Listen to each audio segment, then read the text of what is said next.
All right, this is your market recap for July 10th, 2025. We're starting on the hourly time frame today, but on the daily time frame, we did play bearish. We did have a ton of high time frame SMTs today, which is part of the reason why we did play bearish, because the leading one was this one between Wednesday's 6 p.m. high and then obviously the rally that happened at market open. So once we hit that one, we dove down. We came down to take out Wednesday's 11 a.m. low. But then ES did not do that. ES barely took out, this low, this 5 a.m. low of Thursday. So huge SMT in that regard, which then pushed us upwards. And then in PM session, ES hit all-time highs, and obviously NQ did not.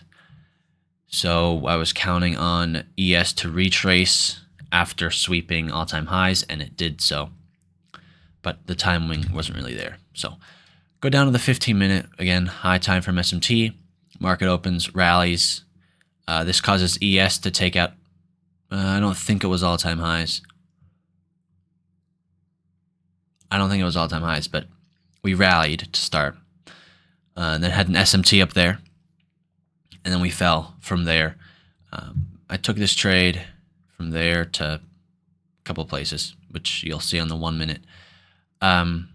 We ended up taking out Wednesday's 11 a.m. low, SMT there, like I mentioned, and then we start working our way up until here, where ES hits all-time highs, and NQ sweeps some internal buy side.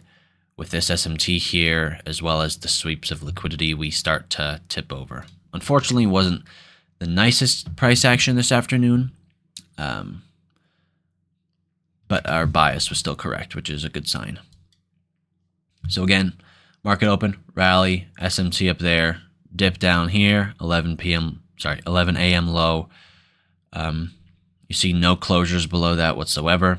We started to shift upwards, 5-minute fair value gap, nice closures right there. We then start to chop our way up.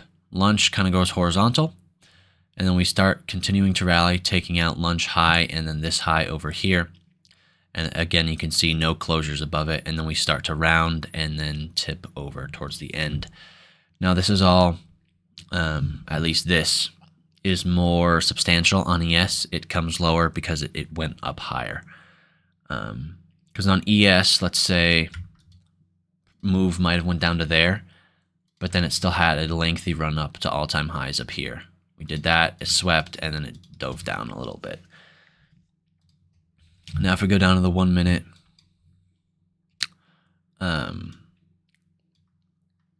this is the trade that I took. I saw price sweep this high pre-market, and so I said, all right, I'm playing bearish because we have, once again, this huge SMT right there. I got a whole lot of SMTs with this single high right here. We then have an SMT on the lower time frame here, which is what allowed me to enter. And then once we started to get displacement from NQ, I entered on the change in the state of delivery on the 15-second, which is what put me down there. That it was a rough entry, was not a limit order. It was a market order. So by the time I figured out the size to enter with and whatnot, I got filled there. So filled there, stop concentric encroachment of this. We cascade lower. This SMT causes a little bit of traction right here, but we end up going down once we have this SMT put in. So we come down, first exit is right here at that, second is right there, and then I wanted to see how far I could take price, but then again, all of this right here is basically an SMT. ES just did not want to go, so I didn't like that, so I just pulled the plug. Trade of the day honestly would have been this, except finals would have been down here. We can then see after sweeping this, we clearly had no desire to go any higher. That rhymed. Maybe I'll start rapping. We then started to rally, changing the state of delivery above this high. I was expecting some sort of deep retrace because move started at 9:30. 10 o'clock's a little early for us to reverse, as well as this is a huge move. I mean, it's 200 handles. It is rare that price immediately after doing that retraces all of it, right? So I was expecting a little bit of traction getting started, but I was having us play bullish after, again, another huge SMT down here.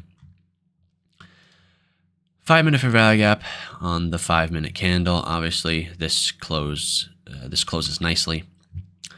We then continue to expand, hit equilibrium of this bearish move before lunch, and then we go horizontal from there.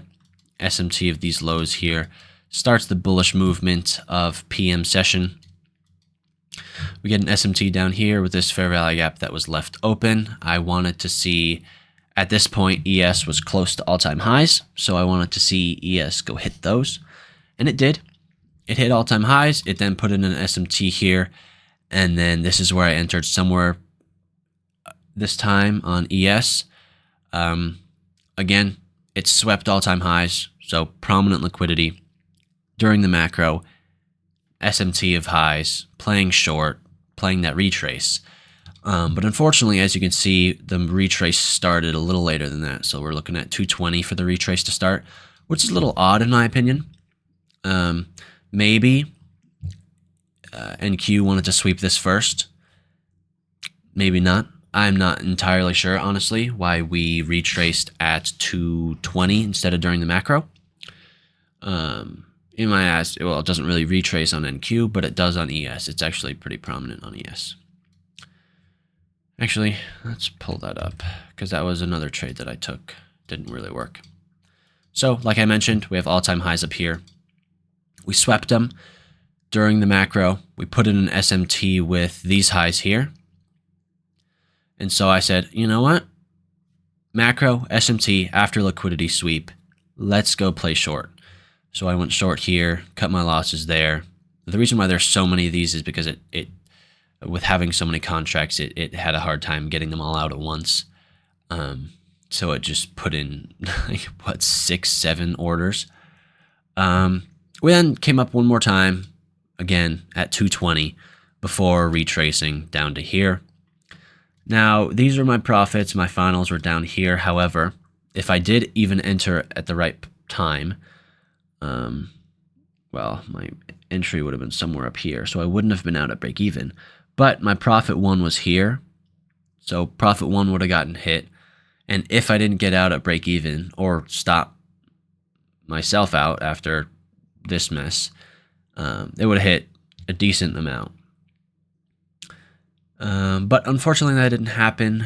The only reason I can speculate as to why we came up this one more time is because on MNQ, we wanted to take out this high. Right, I think we wanted to take out this high on MNQ before we went, and then at that point, there was no SMT of these highs. So this would not have been a trade at all. Most likely, maybe in the moment I would have seen something different, but in hindsight, I can't. Yeah, I mean, it's a little unfortunate, but that's PM session, right? I'm not as well versed in PM sessions, so stuff like that's just going to happen. But yeah, overall, pretty successful day. Nice retrace day. Whole ton of SMTs.